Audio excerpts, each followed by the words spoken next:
One. All righty. Good morning. Good afternoon, everybody. Hope everybody is doing well today. We are joined by a special guest. We crossed paths on Facebook, luckily enough, and spoke last week. And I thought, and he thought it would be a great time to get an interview done. And I think it's going to be a really, really good one today. We're joined by a pilot, and he was with the 191st AHC Attack Helicopter Company. And was known as Bounty Hunter 36. And I think he went by another call sign. I'm blanking on it now, but we'll get into that. But we are joined by Mr. Ken Carlton. And today at the end, guys, we will be doing the normal Q&A. So while y'all are watching, please don't hesitate to get some questions in, and we'll get those answered toward the end of the interview. But Mr. Ken, thank you for joining us. Hope you're doing well. And we're going to go ahead and get started here. Okay. Well, we usually kind of start off asking a little bit about family history. Did you have any family members that served in the military? Is that how you got interested in the military? Yes, my dad was a World War II veteran. He's deceased now, Charlie Carlton. He was an MP in Sicily and had a pretty good career, and then was injured. And then came home and married my mom, who is, well, they were both from Oklahoma, so I'm sort of an Okie and proud of it, by the way. And I had uncles that were mostly in Korea or mostly Korea. Most of the uncles were a little bit younger than my dad, so they ended up being the Korea era veterans from in the 50s. Wow. I'm glad you mentioned. I was going to ask where you grew up, and I'm glad you mentioned that you were from Oklahoma, because we've got quite a few Oklahoma guys, and one of my good buddies that helps me out quite a bit is an Oklahoma boy, so he'll enjoy this. As a matter of fact, there's one of the viewers, fellow Okie here. Let's go. Hey, I seriously, you got it. Oklahoma Okies are cool, and most of Okies are pretty proud of the word Okie. You know, I am. Oh, absolutely. That's come up every time we've spoken with one, and it's amazing how many Okies Oklahoma boys served. We've come across a lot of. We've interviewed, I believe, 3 now Oklahoma Native Special Forces veterans, and I think one helicopter pilot as well. Now you being the second, so that's very interesting. Oklahoma having its warrior root, shall you say? Were you big into high school sports growing up? What was a young Ken doing? I had 2 parents. My dad would spank me if my mom said, "I'm going to be talking to your dad when he comes home." That was sort of a very serious situation for me. And I had 2 parents, and I went to a little town. My folks moved from Oklahoma, like a lot of people did, for economic reasons. And I ended up living in the central San Joaquin Valley of California, a little town called Shafter, California. It's right next to Bakersfield. Anyway, I played high school football and then got a scholarship to college to play football over in Taft College. And then I had such high grades in college, I got drafted in 1966. They only pick off the kids that have really high grades, you know, in college. And went in the Army in December of 66. Wow. Oh, I completely bypassed it. What year were you born? I was born in 1947. I'm going to be 78 years old here in about another month. Wow. Happy early birthday. Well, I'm sure I'll wish it to you on the day, but at my age, I'm just happy to be alive. Ain't that the truth? That's like my grandfather said, every day, every morning, this side of the grass is a good day. Exactly.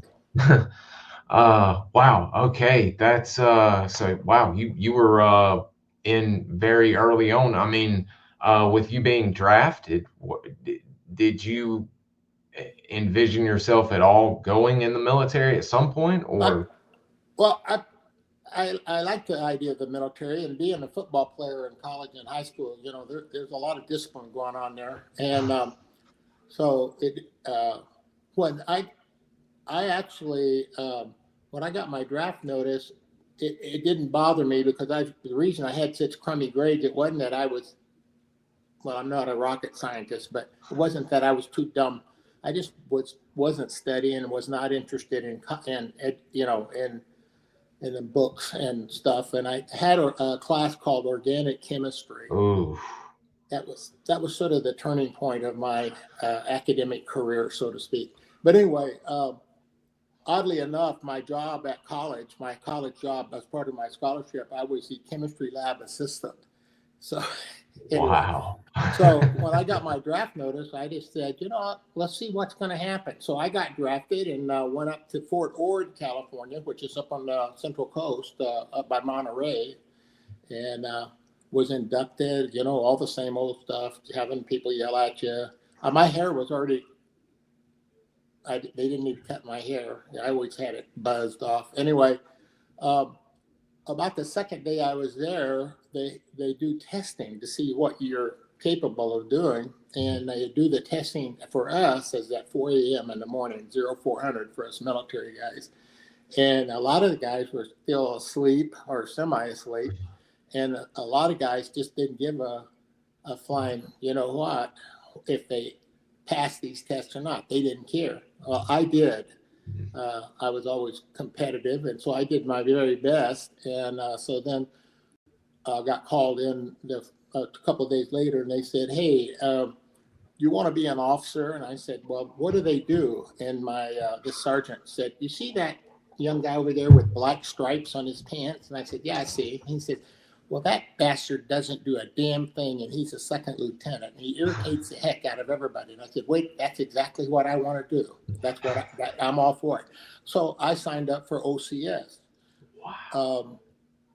I went through basic and EIT, and anybody's been to Fort Ord knows that from the rifle range, you run up the hill in the sand to the barracks up on the hill. And coming right out of football into basic. I had to keep a smirk off my face because the typical drill sergeant wasn't nearly as nasty as my football coaches as far as being hard on us, Wow. Yeah, so I had to really work on keeping no smiling, and occasionally they'd catch me and drop me for extra push-up. But anyway, I went to OCS right after in the spring of '67, and I was back at Fort Benning, Georgia, in infantry OCS. And while I was there, the Army was recruiting pilots, and they said, "Hey, the casualty rate for second lieutenants in infantry is like 70% within like a month or two." I mean, it was a very high casualty rate for a second lieutenant in a line infantry unit, very high. And I thought, well, I'd like to be a helicopter pilot, and I'll tell you why. When I was in about 11 years old, I was going to Sunday school, and my Sunday school teacher had an airplane. And he said, "Hey, if anybody will show up every Sunday for a year, I'll give them a ride in my airplane."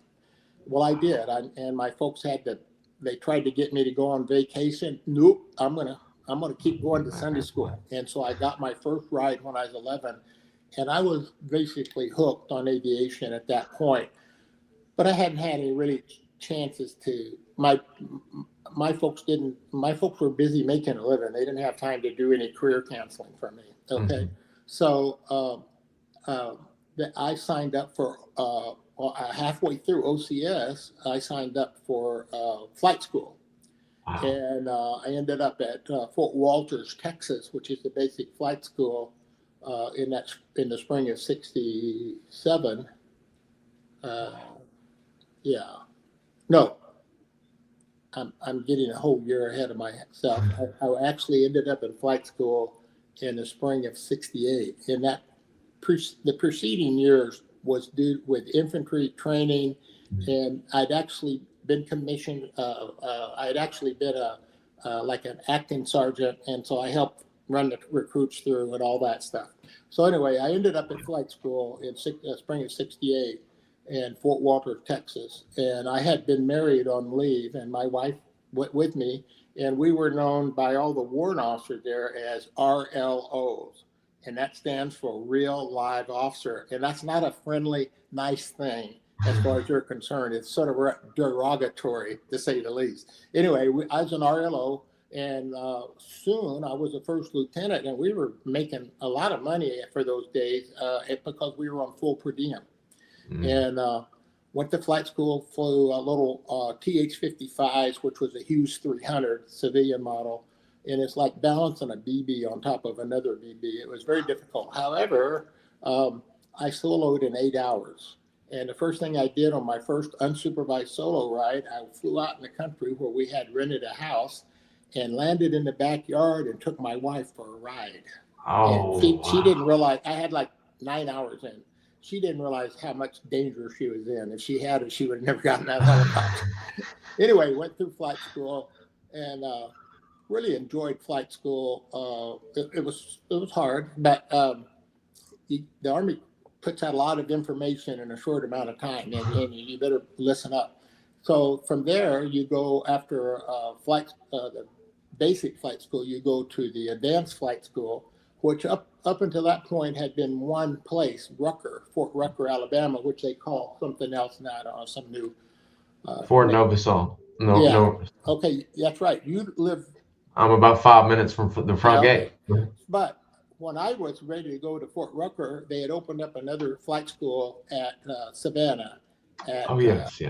Yeah, and I went to Savannah. And what was neat about Savannah, I got gunship training. I got to shoot rockets and miniguns and had a lot of gunship training. And Mr. Lusk, L-U-S-H, I don't know if you're out there, Mr. Lusk.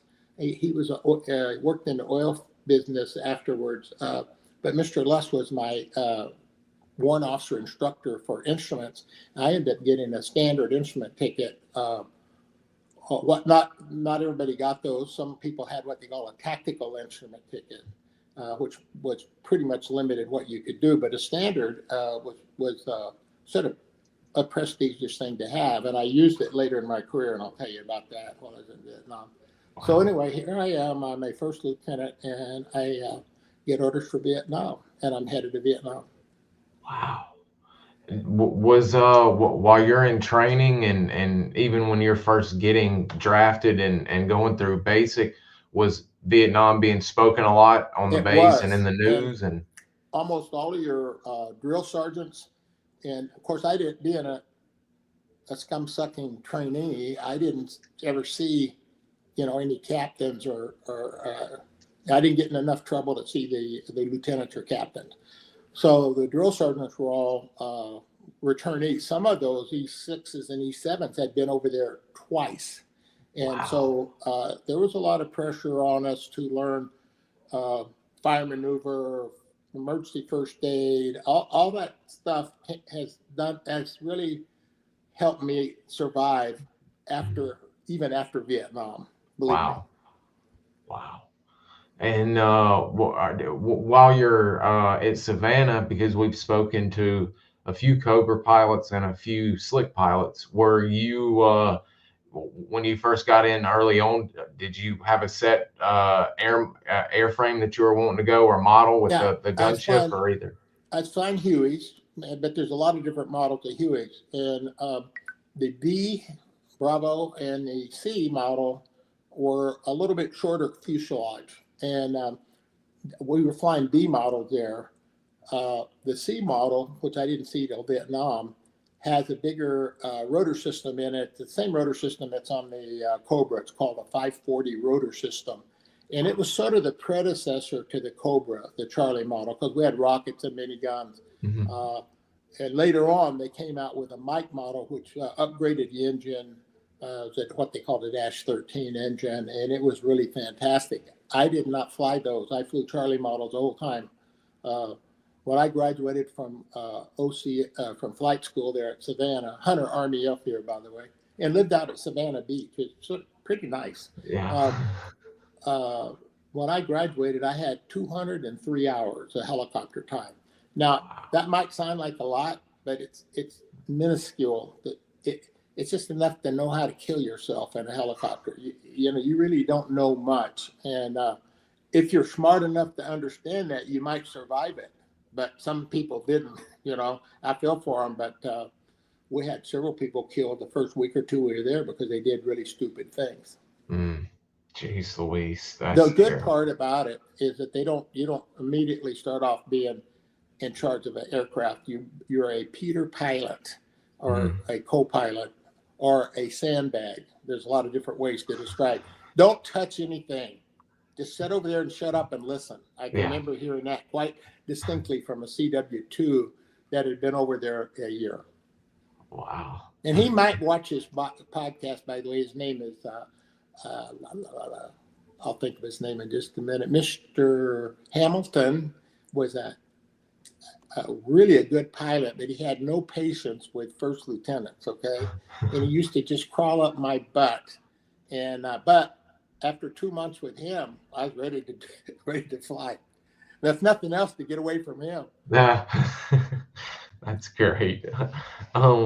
When so by the time you're going to Vietnam that you're going to be going to a gunship platoon, or you're going to be flying? No, you go over. At least I went over there unassigned. I went over there and landed at Tan Son Nhut, and then went into the replacement depot there, and they said, you're going to go to the 101st Airborne. And I go, oh, shit, that'd be great. I've heard of the 101st, man. That's going to be neat.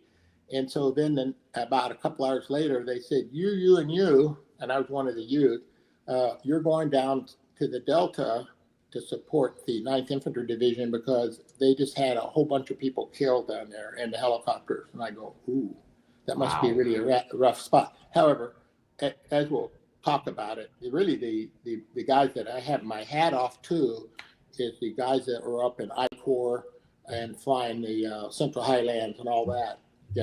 I did not have that intense of a war, although it got a little bit intense every now and then when they put holes in my helmet. So, and this is our slick. I was flying guns the day that this helmet got shot, but our slick platoon was our company was basically the boomerangs, and the gunship platoon was the bounty hunters, and the boomerangs, there was 2 platoons of them, and they were quite good at what they did. And that is amazing. If you want to talk about that, I have more information on that later. Wow. That's that's a close call right there. I mean, that's right over the ear. Yeah. I need new panties after that one, I'm pretty sure. I can imagine you did have to wash out the entire aircraft behind that one. So when you get to Tan Son Nhut and figure out you're going to be going to support the 9th ID and down in the Delta, as it's known, wasn't 3 and 4 Corps considered the Delta, or was it just 4 Corps? 4 Corps and Saigon. That was all south of Saigon. I was actually going to a base called Dong Tam, D-O-N-G, Tam, T-A-M.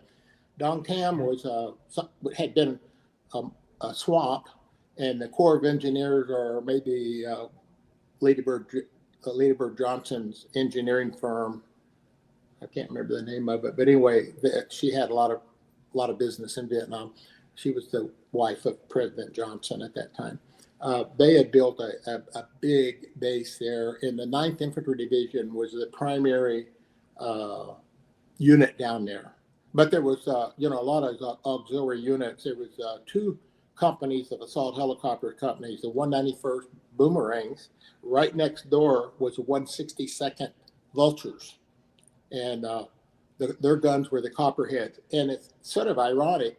The whole year I was over there, I think I might have talked to them once or twice on the radio. We were fighting every day, but they put us in usually one of the fire support bases that surrounded Dong Tam.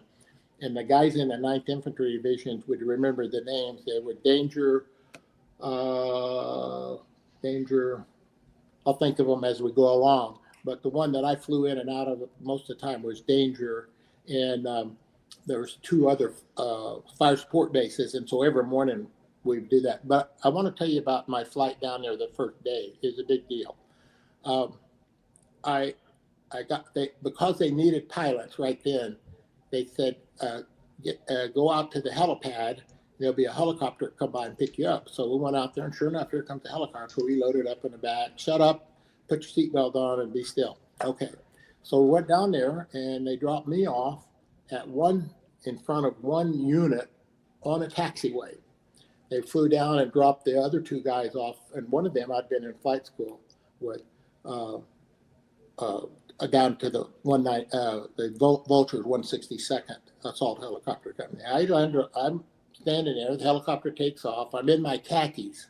Okay, khakis, Class B. Is that a Class B?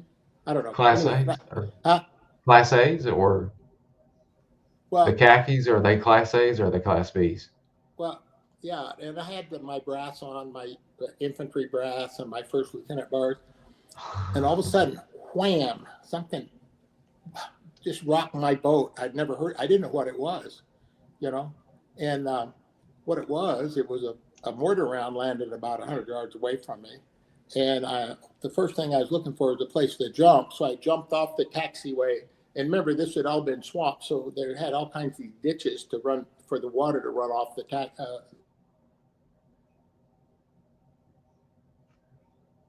Oh, did we lose you, Mr.? I realized there's a culvert there, a big round corrugated culvert, probably at least 5 feet tall. I jumped into that culvert and it was already full of people. And I'll never forget this one guy goes, "Oh, good, an officer can plug up the opening and soak up any shrapnel that we get in here," because the next round hit the top of the culvert, not the top of the culvert, but the taxiway right above the culvert, and a piece of shrapnel came in and hit the wall of the culvert. How it got there, I really don't know. And then bounced and landed on my foot. Didn't hurt me at all, but I reached down and picked it up. It was hot, and it was the round.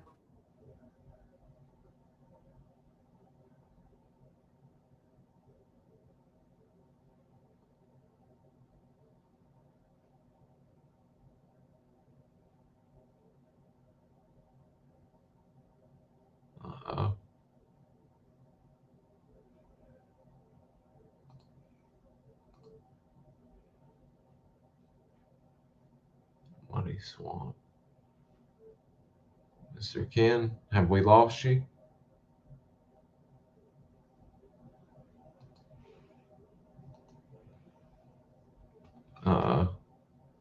He's on his iPad, guys, and he's been having a little bit of internet issues. Let's give him just a second here.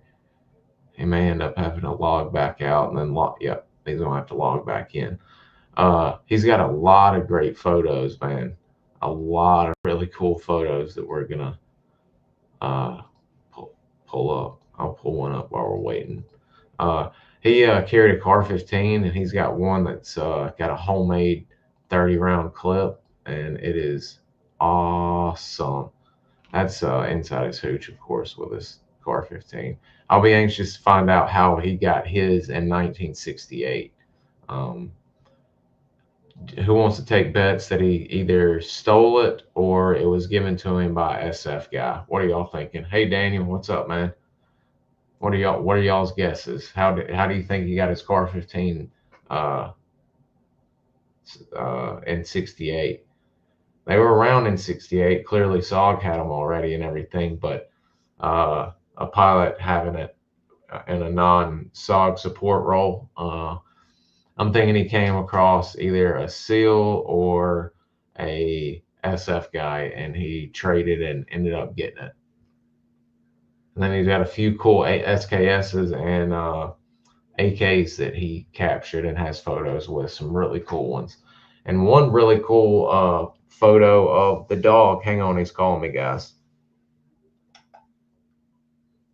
Hello? Hey, sir. Can you log back in the way you got in the first time?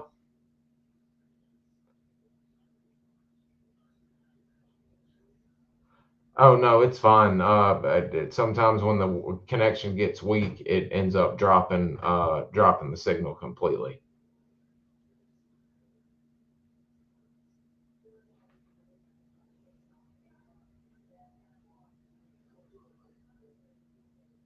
Yes, sir. It should say join me on StreamYard. Uh,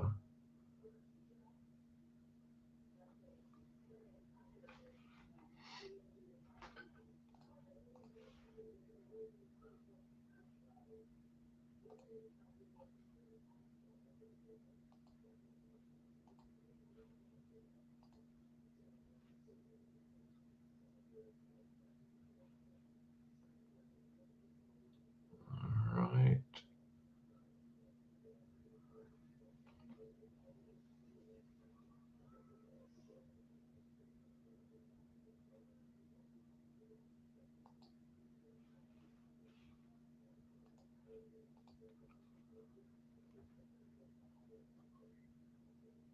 I'm hoping your internet connection isn't going to be an issue because there, before it went black, you completely froze up for a bit. That's why I said your name there for a minute and was checking because you were completely froze up on the screen.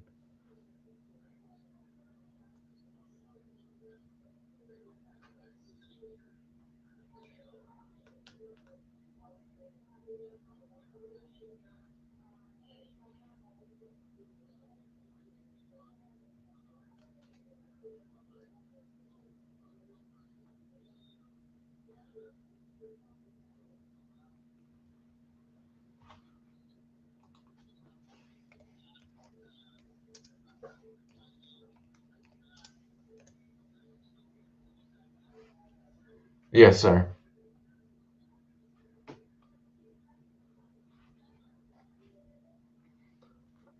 Is it just not showing or is it saying something? Okay.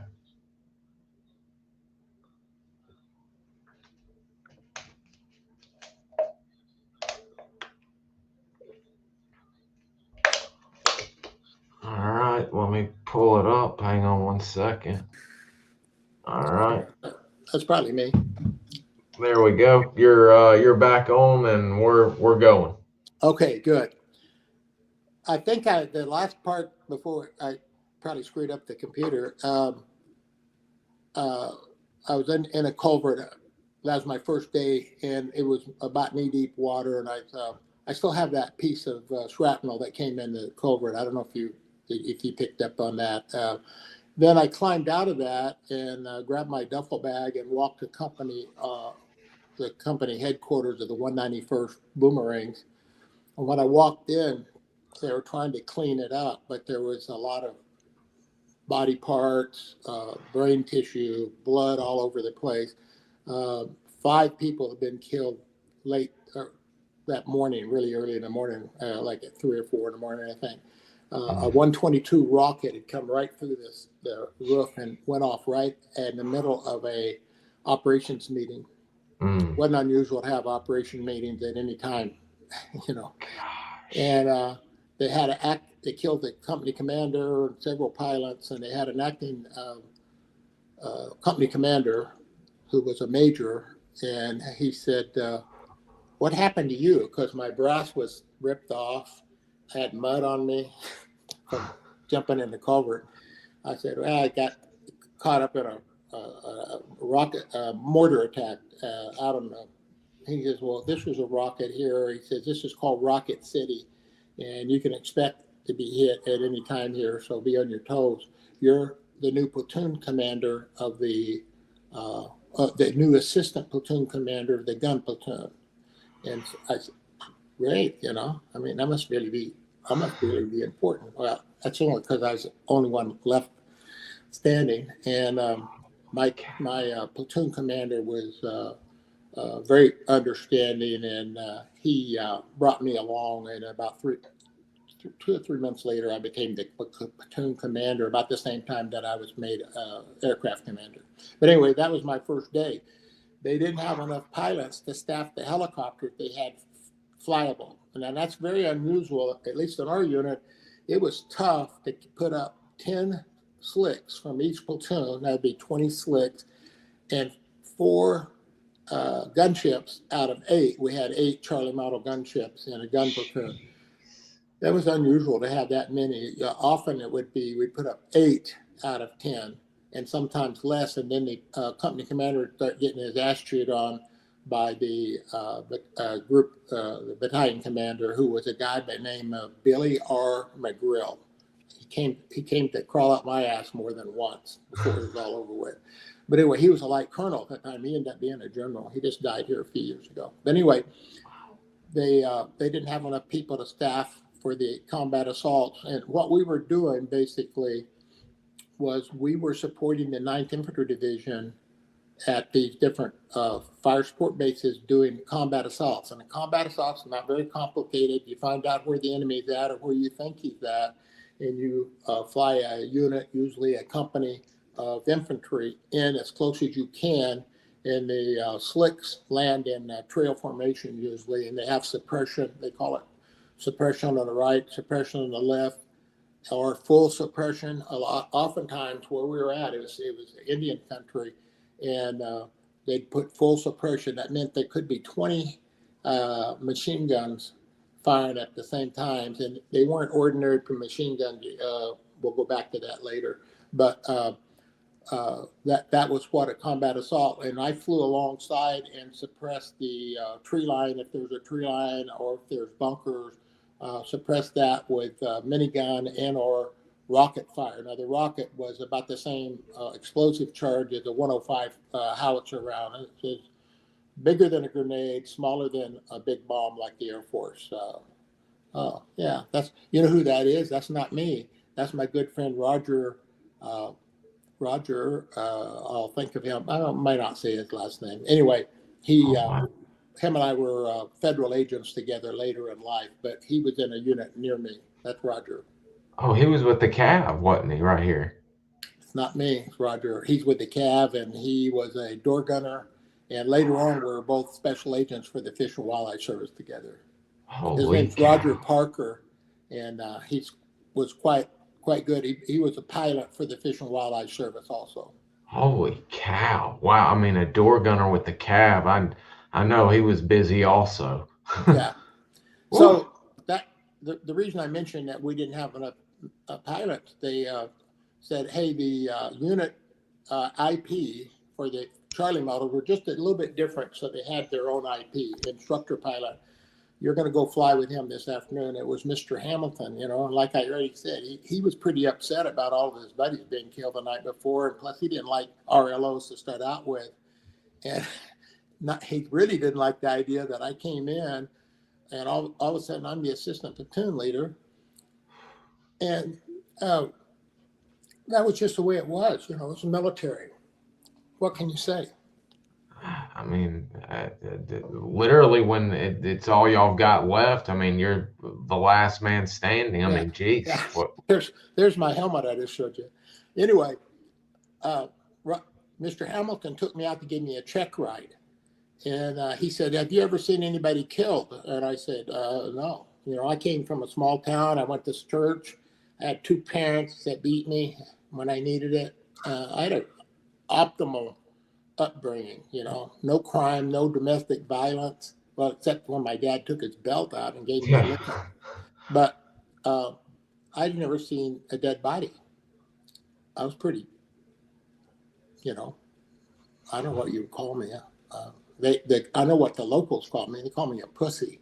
But we went out and to the free fire zone, found a guy running around down there with a gun, and they didn't shoot him with rockets. They didn't shoot him with a minigun. They hovered down and had the door gunner shoot him on my side. Now I flew off the left side of the Charlie model, and the AC flew off the right side, and the AC had a rocket sight, and I had the minigun sight. So he shot the rocket, I shot the minigun. He could also shoot the minigun straight ahead in a stowed position. Anyway, we hovered down, and the door gunner, Mr. Hahn, H-A-H-N, master's degree in English, got drafted. Smartest guy in the crew, by the way. Mr. Hahn, Spec 5 Hahn, shot this guy and just kept shooting him, and to the point where the blood was splattering on the windshield of the helicopter. It was pretty traumatic for me, and but I didn't cry. Probably would have been better if I had. But anyway, we went back, and a few years ago, Mr. Hamilton visited me, and he apologized for putting me through that. And I said, hey, it was all down. It was all easy after that. You know, after that was pretty traumatic, having somebody killed a few feet from you, and then shot probably 20 or 30 times with an M60 machine gun. So that was my first day. It was exciting, and I was supposed to go out on a combat mission, and I'd borrowed a helmet to take my flight check with, and they said, no, we got to give him a helmet that fits him in some, they didn't have Nomex in those days. That was 69, and Nomex was, the CAV, all those guys up north in the 82nd Airborne, 101st, they all had Nomex. We still were flying in jungle fatigues initially. Wow. Jeez. How, with your checkout rod and an instructor pilot riding with you, how soon before you're, shall we say, given the reins and actually out on combat operations? How soon from when you get in country is it? Okay, so just so you know, I'm not seeing your face. You're going to have to stick that head up a little bit. Try that one again. How long until from the time you got in country did your checkout flights? Was it until you were flying combat operations? Okay, I landed the day before at Tan Son Nhut in the commercial airliner. That morning, I got flown into the Dong Tam where my unit was, and the mortar attack happened probably 8 or 9 o'clock in the morning, and then that afternoon, I took my check ride, and the next morning, I was on my first combat assault. Jeez, wow. Okay, so no rest for the weary or wicked, whichever one you'd like to say. Wow. Um, and is it immediately this first combat support operation that you're doing? Is it 9th ID? Is it the whole time 9th ID you're working with, or does any other units pop up if need be that you're out and about? The Riverine Forces was all around there. The Navy, the Brown Water Navy, and matter of fact, we landed on LSTs and rearmed and refueled all the time because we'd be out in the middle of nowhere.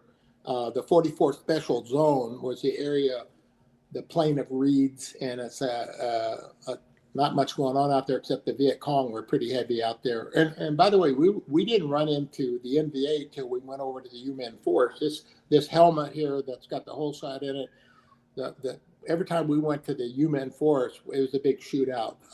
Helicopter shot down, holes shot in their helmet, whatever. Other units had people killed there quite often. But I was out in the plain of reeds, and the Navy was there, and then the SEALs were sneaking around down there, and we never really knew where they were at, which was good. However, later on, I interacted with them. I'll tell you about that later. But and then we had artillery from Dong Tam, and once we got outside of the artillery range of Dong Tam, we had what we call Gook artillery, the Arvins, and they would be like 2 steps below a Boy Scout unit firing artillery. When we were calling in Arvin artillery, it was lucky if it got in the same grid coordinate, and then quite often we just would not use their artillery because they were so bad. You sort of had to wonder at some point, are they really that bad, or are they being influenced by their little buddies, the Viet Cong? Yeah. I don't know. They were uniformly, the Arvin Army was not worth warm spit. And they had a few individual units. The Ranger units, I think, were pretty good. We worked with some of the individual units, but their infantry, and interesting enough, the two infantry divisions we worked with there was the ARVN 9th Division and the 21st Division. And both of them had very corrupt officers that stole a lot of the money that they're supposed to be using for ammunition or food. And we called them chicken soldiers because not because they were afraid. The soldiers, they were fine. It was just all their management.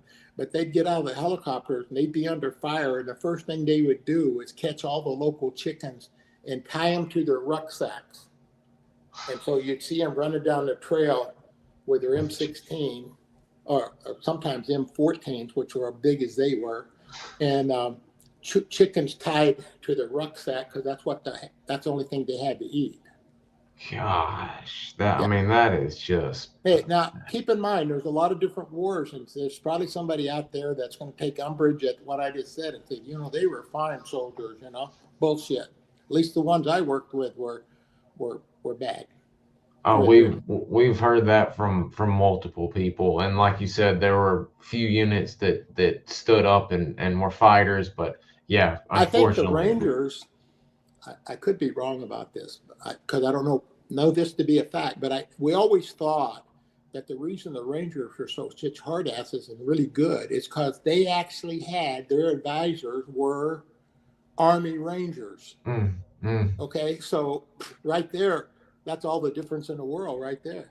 Oh yeah, I mean, anytime the discussion comes up of actual fighting units in the Vietnam War that were worth a damn, pardon my French, the Vietnamese Rangers are the first that pop up on the list. I mean, and I now that I'm thinking about it, it sounds actually worthy cause that having an Army Ranger as your advisor, there's not going to be any slacking, or I'm sure they'd find a way to say these guys ain't cutting it. I'm not putting my life on the line to stay with these guys. Right. Now, the 9th Infantry Division, the guys we worked for, we were what they call operational control of the 9th Infantry Division, OPCOM. Mm-hmm.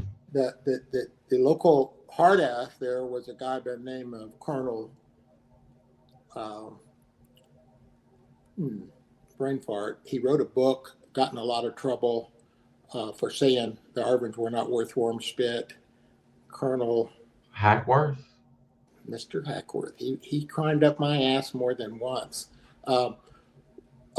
He was really a good commander, and he was so good that he didn't have very many guys killed. You know why? Because he said, you kill everybody, and I'll tell you when to stop killing them. And so that's what we did. And it got to be, we're killing 20, 25, 50 people a day, just our 2 helicopters. That's not counting what the infantry killed.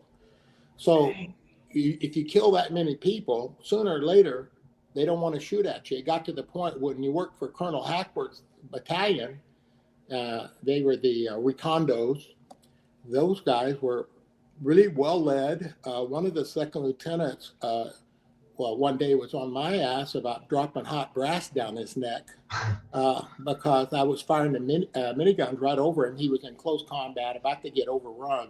And I hovered down and stuck the minigun barrel into the bunker. And that discourages anybody in that bunker from shooting back. Anyway, it was dropping links and hot brass down his back. And he called me on the radio complaining. And I said, okay. So I said, I'm not out of minigun ammo and rocket ammo, so we're going to land and give you all of our M60 ammo because they had a machine gun that was out of ammo. So we landed right over them. The enemy was 15 to 20 yards away, and dumped out all of our ammo to him. And then I met him later. He remembered that very distinctly, That is a ballsy maneuver. My gosh almighty. And I'm noticing a few of your pictures, and with you talking about flying and not having the Nomex flight suit at this time. What was your normal loadout? I've noticed a few pictures. You had a Car 15 with you, I think.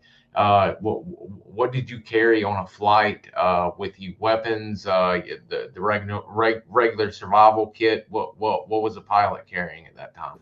Right. Well, the Army finally got the supply system working enough. My dad was on my local congressman's ass to make them do their job. And that rifle you see right there, that's an XM-177. That was a predecessor to the M4. And a dog handler had that. And he got wounded by a booby trap, and picked him and his dog up. And they said they wanted to shoot the dog. And I said, no, I'm sort of a dog person. Even then, I was a dog person. I said, no, we're not going to shoot the dog. Put the dog in the helicopter. This guy was badly wounded. And and by the way, there's a lot of great EMS medevac pilots, but there's only so many of them. And so oftentimes we would be the ones to haul people to the hospital because we were right there. And this dog sat on my console. I was the aircraft commander at that time and flying the right seat. That dog sat on my console and stuck his nose right up next to my helmet and growled at me the whole flight to the hospital. So we get to the hospital, and the medics, they say, you can't bring that dog in. So we said, well, shit, we're not going to, we've taken all the trouble to bring this dog out from out of the field and not shoot him. So we took him back to the bounty hunters, and we fed him for a day or two. And then finally that unit came down to pick up the dog from us. And he never was that friendly, just so you know. He was missing his buddy. But when they picked up the dog, I said, hey, here's his gun. And they said, no, we've already combat lost that. Keep it. So I kept it. You see, there's a 20-round magazine, and my finger's on the trigger. You see my finger on the trigger? Bad. Keep your finger off the trigger. But that's my hooch, by the way. That's where I lived. There was a little cot right down to my lower left. Anyway, I went down to the local tinsmith that was downtown and had him make me some 40-round magazines. Oh, yes. And, I had like 3 of them. And so that gun was hung over my ballistic seat. I had a 38. Yeah, there's the 40-rounder right there. That's great. And I was a captain by that time. And that's after I started flying the general. They finally got so fed up with me and the bounty hunters, they stuck me flying the general around. Anyway, the tinsmith made me 40-round magazines. So one day we got shot down, and it wasn't common, but it wasn't like the end of the world. It wasn't a ball of fire behind a hill. It was like a hard hit. I think I started out about 6'1", ended up about 5'11". Those hard hits. Anyway, I got out, me and the door gunner, and the door gunner got tangled up in his belt. He had about an 80 or 100 round belt of ammo on his door gunner. And we ran over to a dike, jumped down behind it, and he was farting around with it. And the 5 guys came out across the dike to collect the bounty that they had on us. We wore red scarves, and looking back at it, probably should have not worn red scarves, but they had a bounty out for gunship pilots, any helicopter pilots, but it's particularly the 191st bounty hunters. And you see there also, you see the little epaulets there. That's a leadership tab, and that was our group crest there, and that was out in front of where we lived there. And back on that door over my left shoulder, the boomerangs lived there, so they had boomerangs on their doors. And we lived upstairs, I think. And then we had a bunker. We were always getting bombed, mortared, and everybody had to run the bunker, because if you didn't, there's a good chance you'd be killed. And we had ample proof of that, the day that I got there. But anyway, I'm laying behind this dike, and 2 things occurred to me. These guys are coming to kill us, and so I fully automatic fired 40 rounds at them. Didn't deter them at all. They kept coming. So changed magazines and went to singles, semi-automatic fire.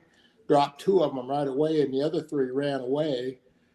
I remember I was laying in there. The water was right about right here, and that's paddy water. And I remember a big turd come floating by right in front of me. And did I go like that? No, because the rounds were hitting the water and ricocheting over us. You could hear them snap as they went by. But anyway, that little rifle, XM177, turned out to be the M4. And the Special Forces guys and the guys doing long-range reconnaissance, the really hard asses, the real warriors of Vietnam, they had those. And they worked great. And especially if you could get some good magazines. They took a while for the Army to even come out with 30-round magazines. But then the one ordnance officer was down one day crawling up our ass because we were breaking our M60 machine gun so much. And he asked me where I got those magazines. He said, "Are those authorized?" And I said, "Yes, sir, they are." And he just left it at that. He didn't want to deal with it. He was a light colonel, had never seen combat, little pudgy shithead. And what he was doing was jumping on our crew chiefs because our crew chiefs and door gunners modified the M60. They put double recoil springs in them, so they're much stiffer. And then put double feed paw that would grab the ammo and pull it, the belt through the, and then they put a nickel, or in Vietnam it was a 5 dong piece, a nickel behind the buffer. And that tightened everything up. So instead of shooting about 500 rounds a minute, it shot about 800 rounds. And you could tell the difference. And the gun wouldn't last, but each one of the door gunners and crew chiefs are probably shooting at least 2,000 or 3,000 rounds a day. And the guns would only last about a month. And then they'd crack out the receiver. We'd send it back in. And they sent down this light colonel to find out why are all of these M60s cracking out. Oh, by the way, it's made by General Motors, by the way, the M60. And so that was why they were cracking, but we didn't care. And that was the M60. It was a free gun on a bungee cord, and the barrel's out of it. But if the barrel was in it, there would be no bipod on it and no sight. So it was just a slick barrel, and they could, if you look back in there, they set on that ammo can. They slid that forward and set on that. That's what holds minigun ammo. I think it's 1,500 rounds in that. And they sat on that and fed ammo right out of that ammo can into that M60. And that was one of my door gunners, Mr. Dawson. And he lives just not too far from me over in Mesquite. I think Dawson. I don't think that's his name. I'll think of it. Anyway, by the way, another one of the fire support bases was Schroeder, Danger, and one other that I'll think of. Schroeder was named after a light colonel that was killed when he foolishly jumped out of a helicopter to capture a Viet Cong, and somebody shot and killed him in front of the Viet Cong, obviously. I think there's a Danger right there. Or is that Dong Tam? I'm sorry. Is that Dong Tam or is that FSB Danger? Oh, right here? No, that's out in the middle of, not even around the fire support base. That's one of the problems we had when we you can see I've got my jungle fatigues on. One of the problems we had is that when we put in the assault troops, and then they asked the guns to stay there while the slicks, what they call the Huey, the troop carriers, they were D models, and we eventually got H models. But the slicks would go back to pick up more people. And if there was some kind of tie-up or they wanted to put them in a different spot and they were trying to locate them on the map and do all that, they had a command and control helicopter flying around overhead. Mm-hmm. They'd have it land at a local fire support, a Vietnamese fire support base, which didn't instill a lot of confidence, okay? And we'd land there, and then occasionally they'd rocket or mortar us, and usually the first round I could be off that pad from a dead stop within a minute and a half. I was pretty good at starting that Huey up and not hot starting it and getting a quick start, but that was quite often. Then the local kids would come out and sell us Cokes, and they would stand there after you bought a Coke for like 50 cents. You had to drink it and then give them back the bottle. You couldn't take the bottle with you. Refill them and reselling them, or What's the that? bottles, reusing the bottles? Yeah. They returned them in someplace. Wow, that is great. I noticed you ended up you've got quite a few good photos of with some SKSs and captured AKs. Was that Right. when y'all would go in and clear out an area and y'all would get some, or Well, would the guys bring some back for y'all, or? what would happen is the door gunner and crew chief had an M60 back there and a pistol, but that wasn't enough sometimes because if their M60 broke, then all they had was a M16. But every night, the supply guys wanted that gun cleaned every night. Now, we would fly 8. It was not uncommon to fly 10 hours a day. I flew in 1 year, I flew 1,160 combat hours in 1 year, and I had 2 R&R. So I was only there 11 months. And that's a lot of flight time when you consider everything. But anyway, they would they had their M16 there, and they didn't want to clean it because a lot of often they wouldn't shoot it, but it would get dusty and dirty. And you see no doors, and so they would turn in their M16s. And so what we would do, we'd pick up these AKs because no matter how dirty they were, how much mud they had on them, they would shoot. And we'd pick up ammo off of dead bodies that we'd killed, and that's a 30-round magazine there. And that AK, I remember looking down the barrel on that one. It was worn out, but it shot just fine. And if it didn't shoot one day, we'd just fly out over the Mekong River and throw it into the river and go find another. There's a lot of those laying around after we killed the Viet Cong. They had a program called Chu Hoi, and this is where I could get in trouble, but I'll try and be sensitive about this. They would put out these pamphlets from airplanes, and they would flutter down, and the Viet Cong would get it. It was a Chu Hoi. It would entitle them to 5 hectares of rice land and a water buffalo, and you had to be rehabilitated for a couple of weeks. And by the way, this is a bolt action that got shot. I got the scope off of it. I still have that scope. It's a inertial scope. It's worth a lot of money now, but I don't know where they got that scope. But anyway, I didn't even know who that guy holding the rifle is. A long time ago. Anyway, back to the Vietnamese, the Viet Cong would have a pass that said Chu Hoi. If you give this pass to an American, they'll take you and treat you nicely, pat you on the back, and give you rice land and a water buffalo. Well, our unofficial platoon motto was Chu Hoi my ass, and I'll tell you why. They would shoot all their ammo at us, and then they had a name for when they were being returned to civilian. They had a name for it, but anyway, they'd go back, become a farmer for a short amount of time, and then they'd join the Viet Cong again and get another rifle and more ammo. And so we were not very hot on taking prisoners. And quite honestly, usually there's so much fire going back and forth. The miniguns are shooting several thousand rounds a minute, and the M60s are shooting 800 rounds a minute. And there's 2 of them going, and maybe we're shooting rockets in there. They're shooting at us. Sometimes it's hard to shut that ammo off, like instantaneously. It's hard. And and some guy's been trying to kill you, and all of a sudden he wants to be taken prisoner.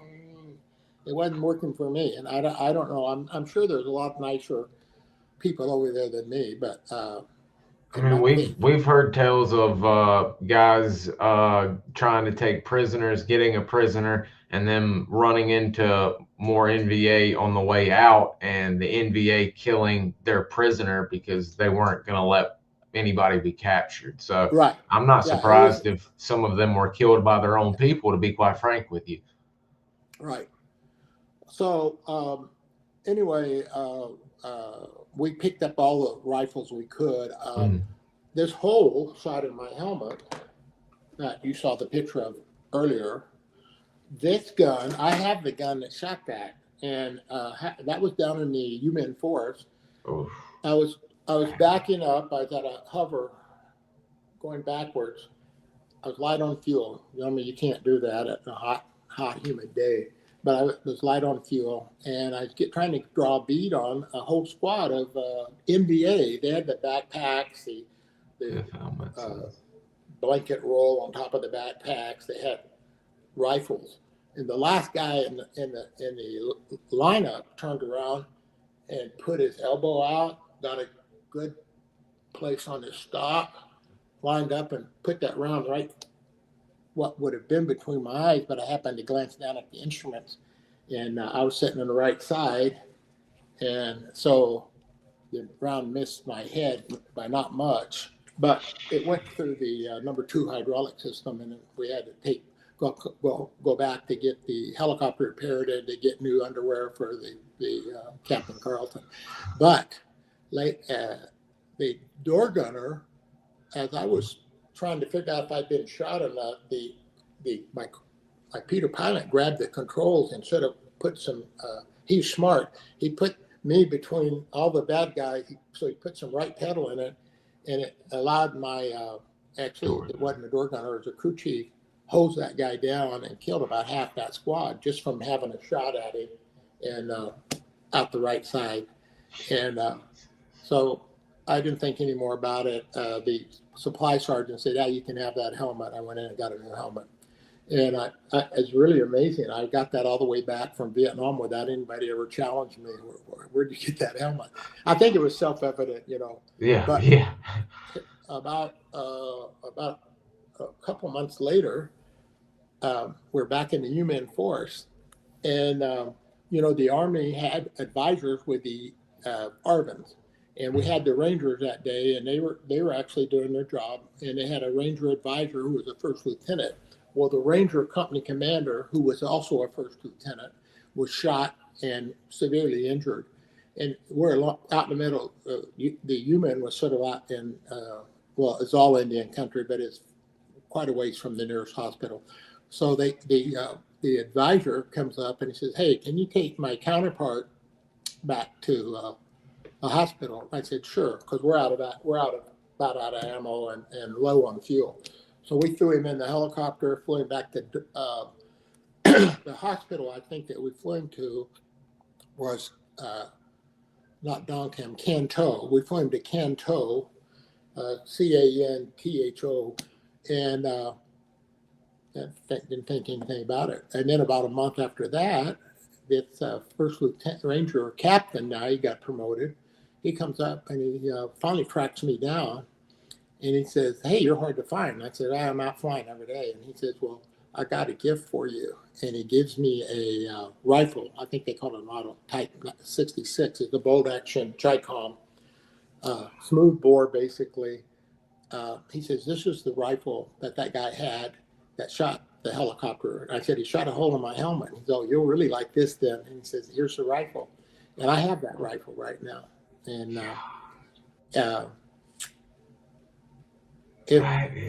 you know, my time in Vietnam was really easy compared to a lot of people. I didn't get my dick shot off. I didn't have anybody in my helicopter killed, you know. So by the grace of God, here I am, you know. And I've always thought that maybe there's some big job that I've got to do. So I've been waiting for 78 years for that job. If you think about what it might be, let me know, okay?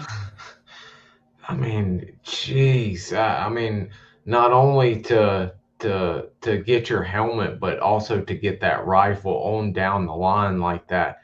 That is absolutely wild that you were able to receive and keep both pieces. The round came through the front windshield sideways.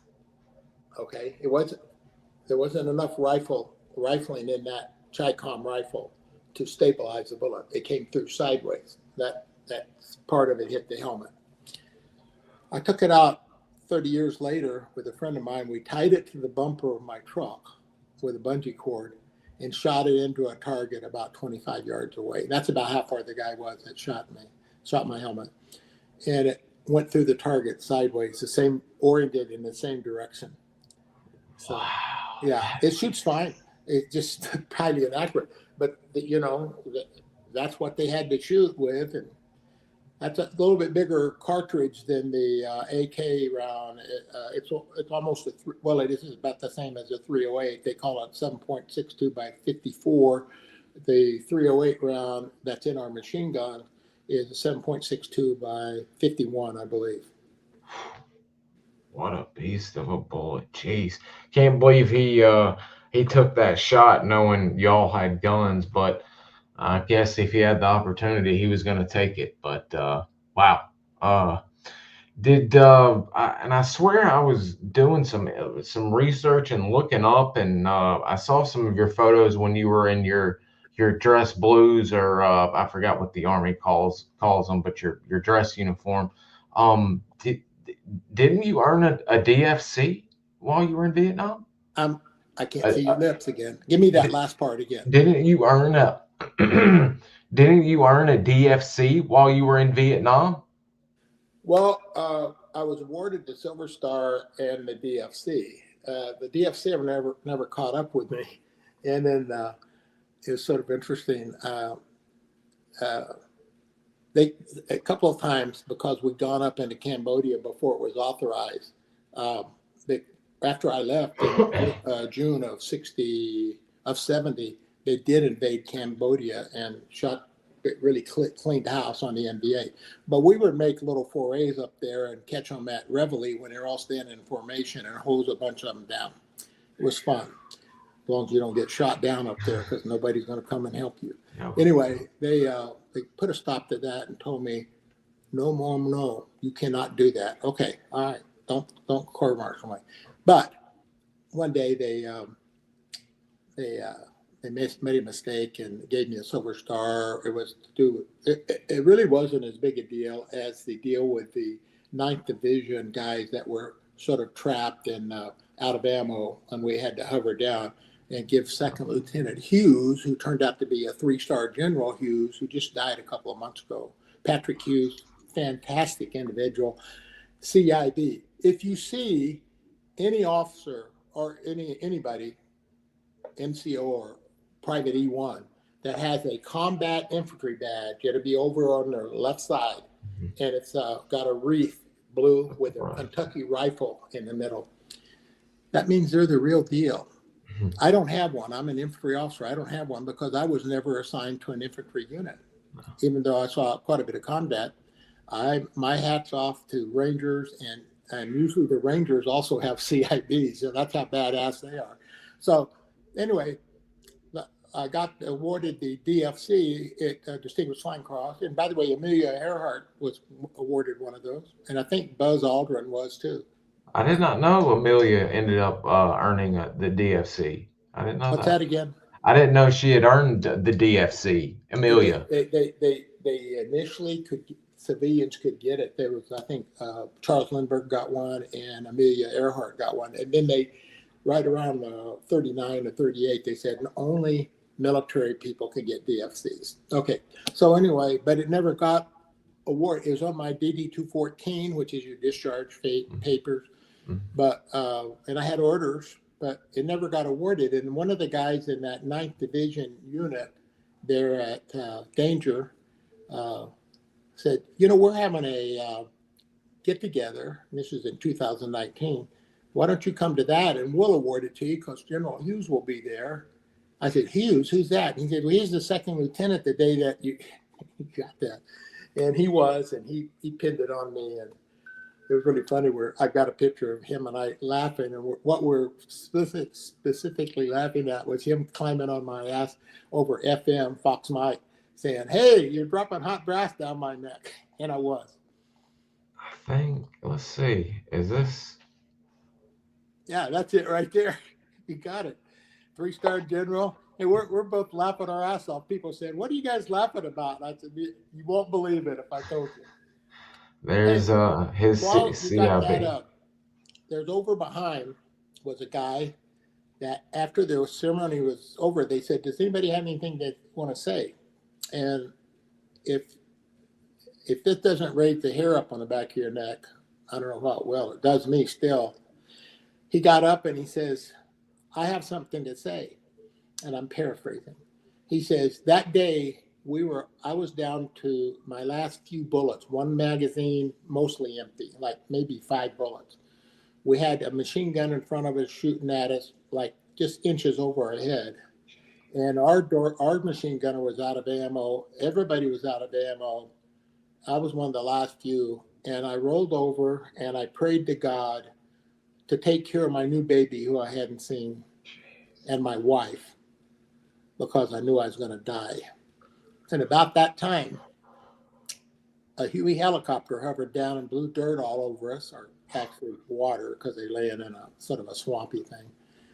And I looked over at you, and you looked down at me, and you were smiling at me. And I knew I was going to be okay. And that was pretty heavy, because actually everything that I did was oriented around that one issue, taking care of the grunts. And I believe the Army aviation is still the same. I think that their primary mission is to take care of the grunts. Oh, absolutely, absolutely. You hear the stories of the GWAT and all of that. Army aviation is at an all-time high. I would say. Hey, by the way, you see that picture of the general? Oh, there he is, pinning my word on. But back to General Hughes. That's fine. Yeah, that picture there is the CIB. You know, and Right there, and the jump wings right there. okay, that one of the right below the CIB, I believe, is the Distinguished Service Cross, and then the one that right there by the arrow is the Silver Star that you got the arrow on. He does not have a DFC, but he probably has all kinds of air medals. I think that one down there with the gold, a little bit lower, right there. I believe that's the air medal. I have 47 of those. You got one for every 25 hours of combat time. So I have 47 air medals.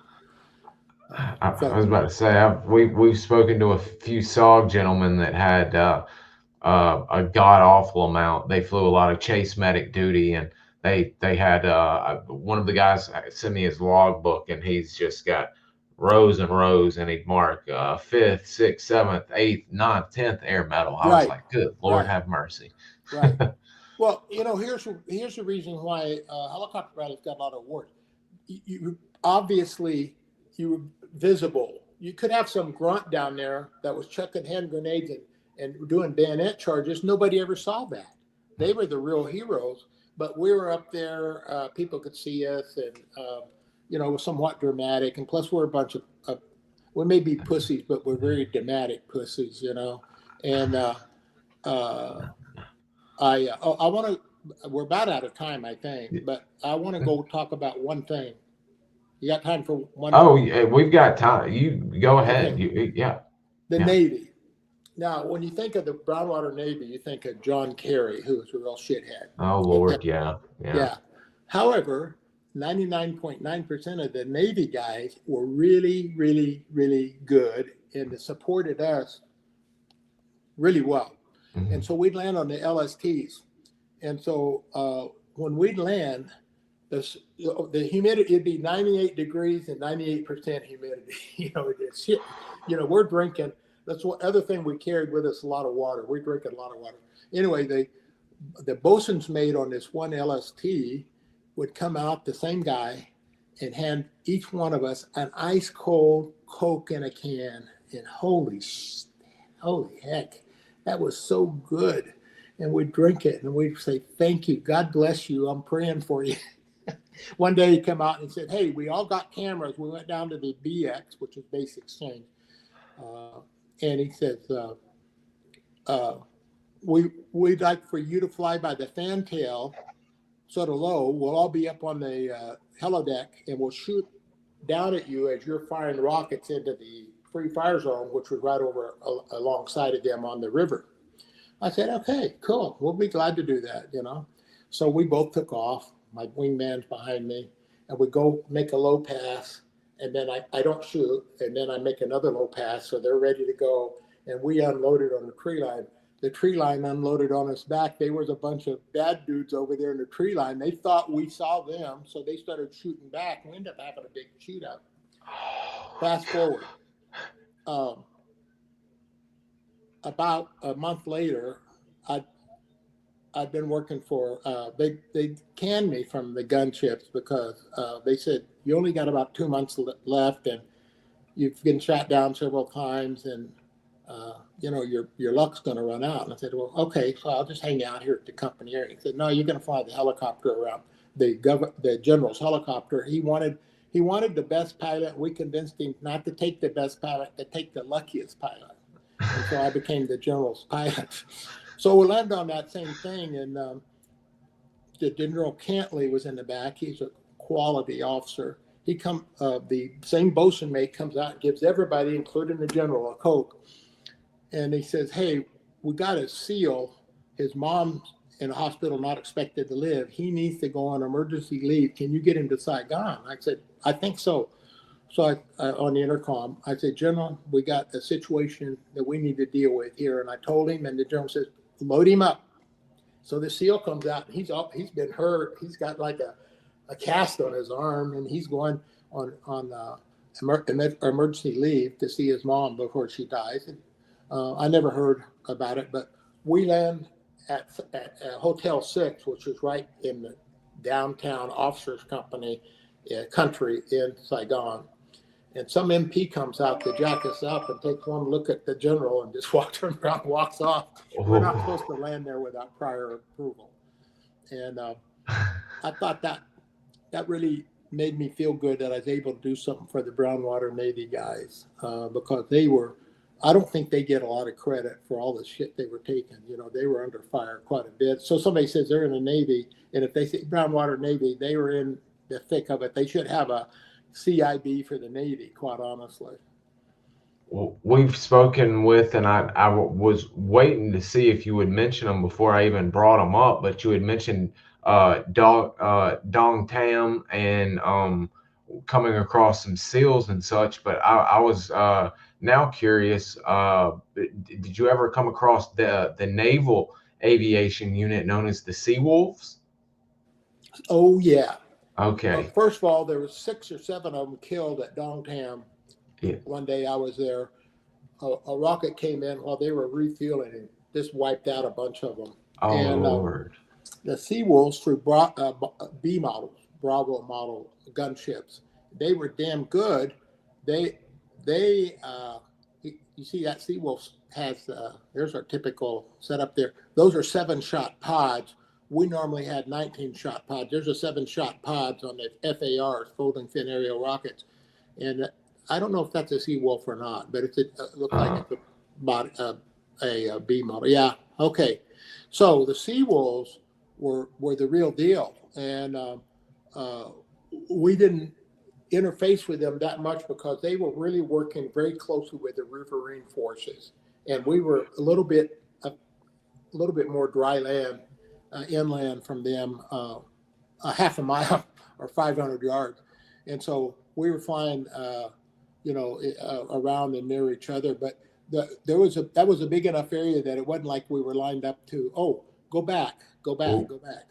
Let me pull that up. I think it shows the hovercraft.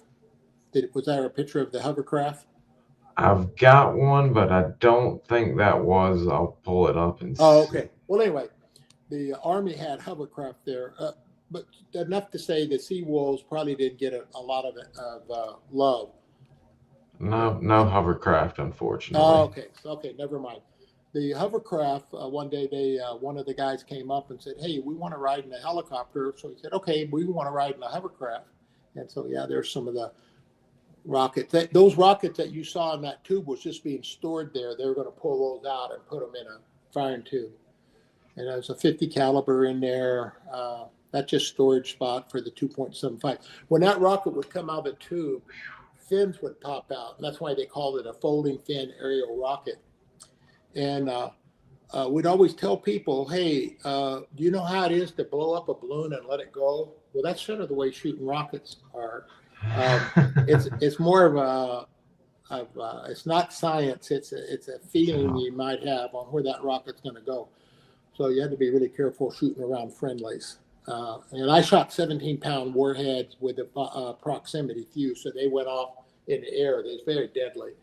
Anyway, the sea wolves were all around us, but we didn't interface with them that much, you know. And they had their own little base right over on the river. We were a couple hundred, half a mile away. We were both getting the shit mortared out of us every night. I don't know how many nights that I'd get up and run to the bunker, you know, and we called it Rocket City, you know. Well, you had mentioned the warheads you were shooting. What were you using? Any other kind of rockets, white phosphorus or flechette rounds, or were Well, y'all we just did have using white heights? phosphorus, and they they were great for burning down hooches, but basically they were mostly used as a signaling device. Mm. The infantry would, or the artillery, the last round they fired for a fire mission would usually be a white phosphorus, so you knew it's clear to go back in. The who else used? Oh, the spotters, the bird dogs used Mhm. white phosphorus to mark for the zoomies, the Air Force F4s. We had F4s down there all the time. They were their call sign was Ramrod. They're really quite good at what they did. Anyway, they the white phosphorus we didn't use that much. We used the proximity fuses because we had a lot of troops in the open. They, Oh wow. because it's so wet there, you know, the average elevation we were flying in was 9 feet above sea level. So it was tidal influence all the way to where we were at. You know, you'd see the tide come in and out. You know, you'd have a canal that the French had built, uh, you know, back in the 50s and 40s. That would be dry, not dry, but just mud, and then the tide would come in and be full. Jeez, I mean, I can imagine with you mentioning the hovercraft. I mean, literally, all y'all have is helicopter mobility and resupply with guys in Right. the field. I mean, And the hovercraft guy, that's a big aircraft, by the way. I mean, not aircraft, sort of a morphodite. But one of the guys I played football with at Taft College was a hovercraft pilot. He was a oh, buck sergeant, and he gave me a ride. I gave him a ride. We also had a full bird colonel that was flying bird dogs there at Bellingham, and he came down, and we didn't see a lot of full birds. You know, in the field, I was often the ranking officer out there. You know, I flew command and control many times because I was the last man standing. I was willing to go up there and fly. But anyway, he comes over one day and he says, "Hey, I'd like to fly with you guys. I fly bird dog." I said, "Oh, okay. So yeah, come on over." So my one of my door gunners said, "Hey, he can have my seat any day." So we checked him out. He knew a little bit about the M60, and he flew door gunner for me. But fortunately, we didn't get shot up or anything. We had a couple combat assault suppression, but as far as any big shootouts that day, thank God. Looking back at it, that'd have been the end of my career for sure. And we landed, and our company commander is out there. He says, "We're looking for Colonel so-and-so." And I said, "Well, he's sitting over there in that gunner's seat on the other side of the helicopter." And he says, "Don't give any full bird colonels rides in helicopters anymore. This caused a lot of trouble." And but he was pretty cool about it. And I said, "How did a full bird colonel get to be uh, a pilot of a bird dog unit? You know?" And he said, "Well, it was the base commander's wife was the reason why I got in all this trouble." I said, "Okay, that's enough." Yeah. enough said. Wow. Oh man. Jeez. Uh, with a tour going on, and as busy as you guys are, and as you mentioned, starting off, you're low-handed, and then I can only imagine you continue to stay low-handed. Is a pilot such as yourself, are you literally flying up until the day your tour ends? Do they have a kind of take you out of the field, you've seen enough, sit at the top kind of deal, or what's it like for I you when can't you see get your ready? lips. You're gonna have to stick your head up. I can't see your lips. I'm sorry. It's fine. I'm deaf. I had too much gunfire in my ears. Okay. All right, go ahead. What is the situation for when you start to get short? Are you literally flying to the day you leave, or did they take you out after a while and say, "Hey, you've earned a spot in the Well, talk. You we need to settle down"? weren't supposed to fly. I think over 140 hours a month, and the flight surgeon could ground you. So what if you got close to? It was a running average, you know, running average. If you got close to that, which we were all the time, they would put you doing ash and trash. And ash and trash was not doing combat assault, but taking supplies out to the different fire support bases. One time I flew out to a island that was a big a place for the South Vietnamese kept all the North Vietnamese and Viet Cong prisoner of war camp. And I went out there a couple times, and you'd fly out there and sit around, and if the special forces had a mess hall there, then we'd get to eat with the special forces, and they always had really good food, so it wasn't all bad. But I maybe only fly a couple hours, maybe 3 or 4 hours when I was flying ash and trash. When doing CAs, combat assaults, it was pretty much. And then see, we get a call back at dark 30, and the cross I had to bear is being a good Okie boy and being a Baptist Sunday school goer, and parents that didn't drink. I didn't drink, and so mixed drinks at the Oak Club, Officers Club, was a dime, 10 cents for a mixed drink, and a Coke was a quarter.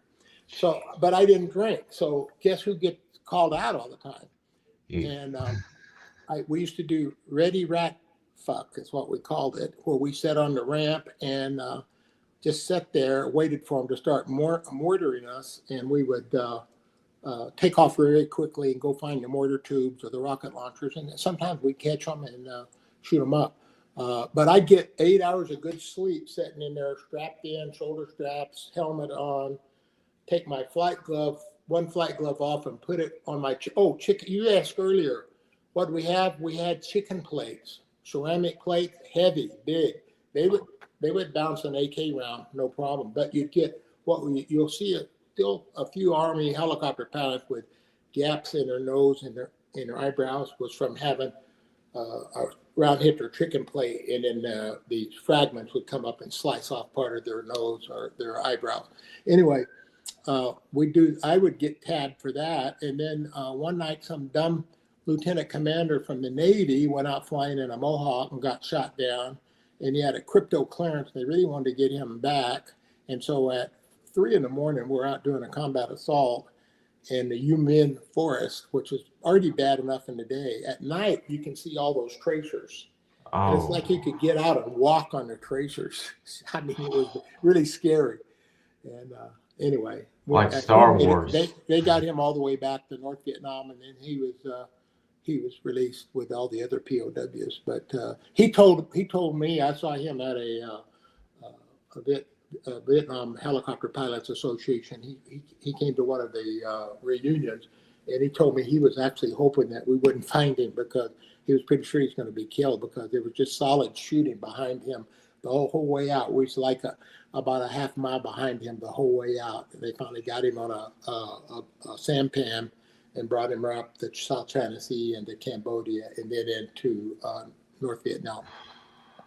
Holy Lord. Wow. I mean, you helicopter pilots, I mean, that's why the recon men always say y'all are just as crazy, if not more crazy. They at least were on the ground. You guys were flying around in machines, in a big flying target. There's one of the Seawolf LSTs. That's a good picture. We interviewed one of the Seawolves, and he sent me his photo album, and I thought that was pretty cool, showing how you mentioned you guys could land and refuel and rearm, and that's a good little Seawolf landing pad right there. I don't know where that would be, clearly in the Delta somewhere, but I didn't know that. I will tell you that inter-service rivalry, or some colonel can't stand some other colonel or general or whatever, was not an issue with the Navy in the Delta. Wow. It was like this. I'm glad to hear stuff like that. Y'all don't keep it While we're at it, I'll talk about chain of command. You hear about a lot about people in the chain of command. I was very fortunate. Billy R. McGrill was second level for me. I had several company commanders. They're fantastic. They like they told me, they gave me enough rope to hang myself, and so I got the base. I'm bossy, so I'll admit it. So I'd go out and I'd be the boss, and I had one one platoon commander from the slick platoon says, "You're not the boss of me," and I said, "I am right now. You go back to company headquarters. You can complain to the old man." Anyway, I went out a lot with just a captain being in charge. And Hackworth, when I flew CMC, we'd be flying overhead. And Hackworth, he wants to kill everybody. And I sort of went along with that. We did. Well, one day, the slicks took off and 2 gunships took off, all for fuel at the same time. Then all the bad guys came out of their bunkers. And so we hovered down and we're shooting them with the door gunner from the CMC. And the door gunner CNC says, "We've never done this before." He's got a fixed mount. It's not on a bungee cord. It's on I think they call it M23 fixed mount. Anyway, he's shooting away, and he shoots him and his door gunner on the other side. They shoot all their ammo up. So Hackworth gets in the door and he's shooting he had an M16. He wasn't lucky enough to have an M14, AR, the M4 like I had, or the XM177. He shoots all of his M16 ammo up, and there's like dead guys every place. And then he grabs my gun off that just slung over my bulletproof seat and shoots 3 40-round magazines out of that. And so then I feel him grabbing I had a shoulder holster, I had a Browning P35 high power that I'd taken off of a dead guy. I had it in a holster, and he's grabbing from the last gun that we had that had ammo on the helicopter, and I slapped his hand. I said, "Colonel, if we have to hit the ground, this is the only thing we got left, and I may just shoot your ass, just so you know. So leave that gun alone." So he was all pissy, and then by the time we got back to the fire sport base, he's laughing at me. He said, "You're the only guy to ever slap my hand that I didn't either kick his ass or court-martial." I said, "Well, it was sort of field expedient there, and the helicopter was like so light. We're out of fuel, not a round of ammo on it. I can remember coming off. Normally it'd take us 40 inches of not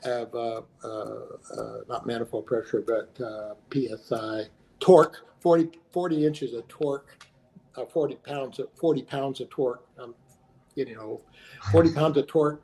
This thing comes off the ground at 30 pounds. It's like the most powerful helicopter in the world. I was thinking, when the Army tested all these helicopters, they didn't test them with all that ammo of grenades. We always carried grenades with us, and Willie Pete grenades in case somebody needed your house burned down, stuff like that.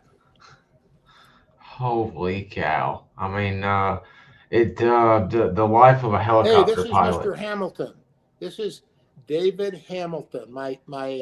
He was my boss, even though I was the assistant platoon commander. He was a CW2, and that's my gun he's got in his hand. That's a great shot of y'all right there. I'm glad I found that. I was looking around for something. One other thing. You see what he's got in his mouth? That's a cigarette, right? Oh, yeah. Okay, so he's flying around one day, and he goes, "Hey, light me a cigarette." And I'd been lighting cigarettes for him. It dawned on me, "Hey, fuck you, light your own cigarette." And that's exactly what I said. And he says, "Okay, it's time for you to be the aircraft commander. If you're not going to, you have your own helicopter. If you're not going to light my cigarettes anymore." And I said, "I'm not." So the next day I got orders cut for me to be the aircraft commander. I probably had 2 or 3 more 100 hours at least by that time. If you're not going to light my cigarette, you can't be the aircraft commander. I love that.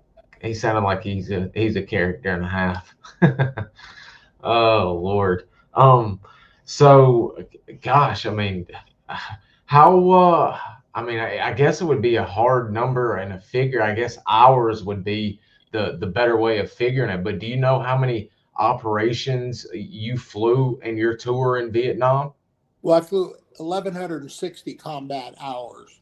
And if you had to just guess at the number of combat assaults. They weren't always putting troops on the ground. Sometimes they were just providing security for a convoy, or maybe one of the small Vietnamese bases was being overrun. We call them fire support bases. They're little triangular things made out of mud. Anyway, I would say on combat assaults, I flew probably several hundred of those at least. Would be that'd be a conservative guess. As far as getting shot at, it was very rare not to be shot at over there. Even doing ash and trash, you had to be careful because they would shoot at your ass at any opportunity. And the general, now, I flew his ass around at about 5,000 feet, so he didn't get shot at much. And they told me, Ken, no planned gunship with the general on board, and so I didn't.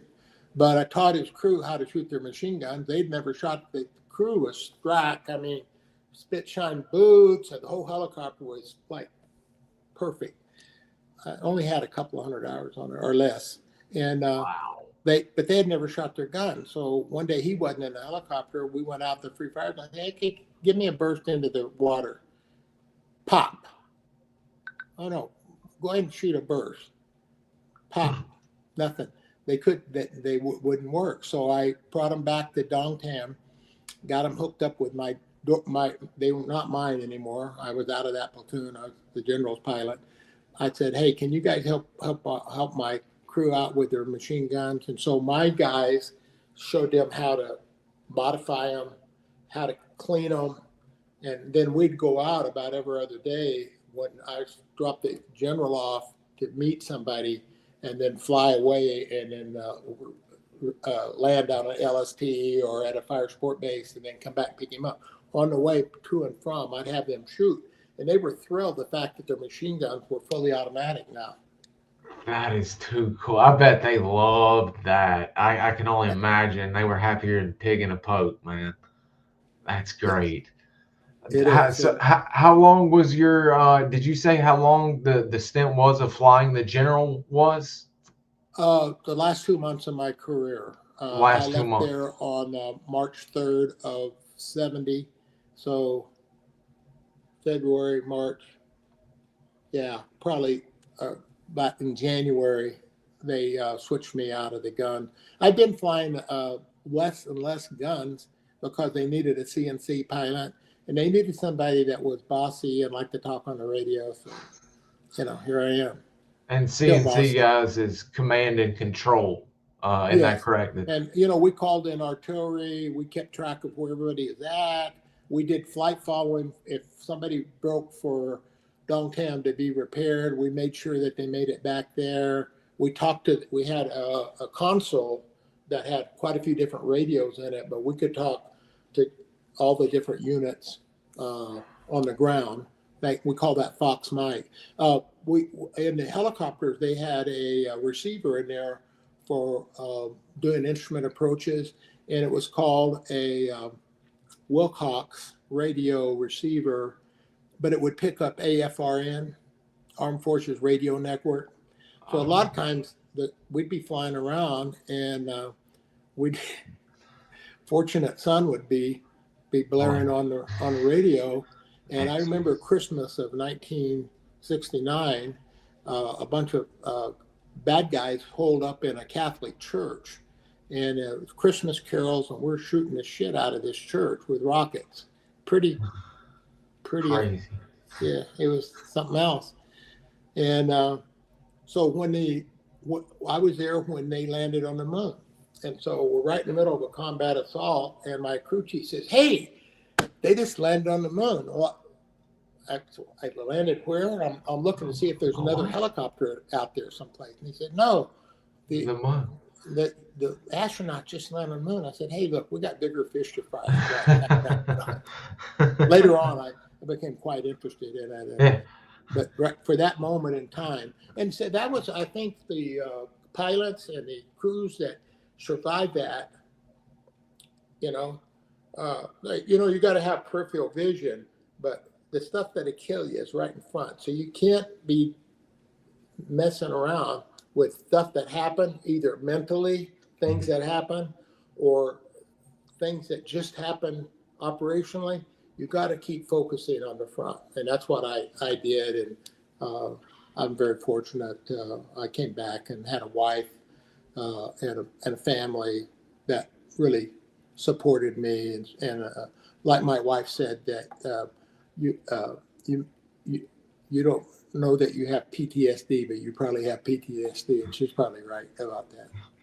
Yeah, I've actually heard my mom, when Dad was still around, use that same one on him. It's like you may not realize it, but you do. Right. Wow. I mean that, and I'm sure we barely even covered a portion out of all of those 1,000 hours, combat flight hours that you were speaking of, and I'm sure I speak for everybody that and said that we'd love to have you back if you'd ever be open to coming back and sharing with us again. Well, I'll need to remember the name of those fire support bases. That's really bugging me. That's one of the first signs of dementia, is you can't remember shit. Fire support base, Danger, Schroeder. Somebody will tell you what the other one is.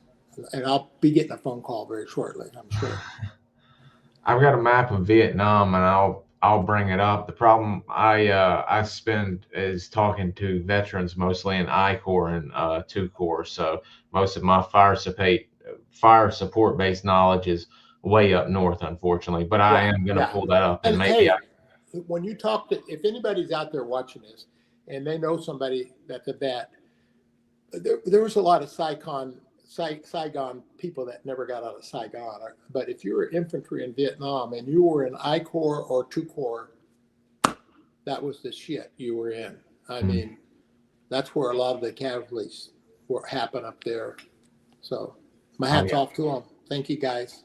Absolutely, and they'd return the same favor, giving a hats off to you as well. I mean, because 3 and 4 Corps weren't no walk in the parks by any means. I mean, hell, you can just ask all the guys that the A camps and the other camps overrun, and I think unfortunately, some of our first SF guys that went missing in action were over in the UMen and areas like that. So that place was no joke as well. But I know, and I hate to do this on camera, but I know you had an illustrious career after Vietnam, and maybe perhaps if you'd be open to, in a part 2, Sure. if you'd be open to talking about that, I think that would be pretty interesting to hear about as well. Yeah, I had another 10,000 hours, 12,000 hours of helicopter time after Vietnam. Deputy sheriff, game warden, federal. Oh yeah. I saw a few pictures on your Facebook, and I said, I know we're not going to get it in part 1. I'm going to see if we can get a part 2, because it looks like you definitely had quite the time after Vietnam as well. Later, Gator.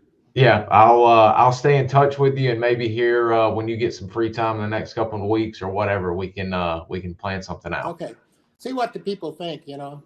I'll keep you abreast of everything and all of that. Yes, sir. I'll keep you abreast of everything. Okay. Thanks a lot. Yes, sir. Have a good day. Bye-bye. Bye-bye.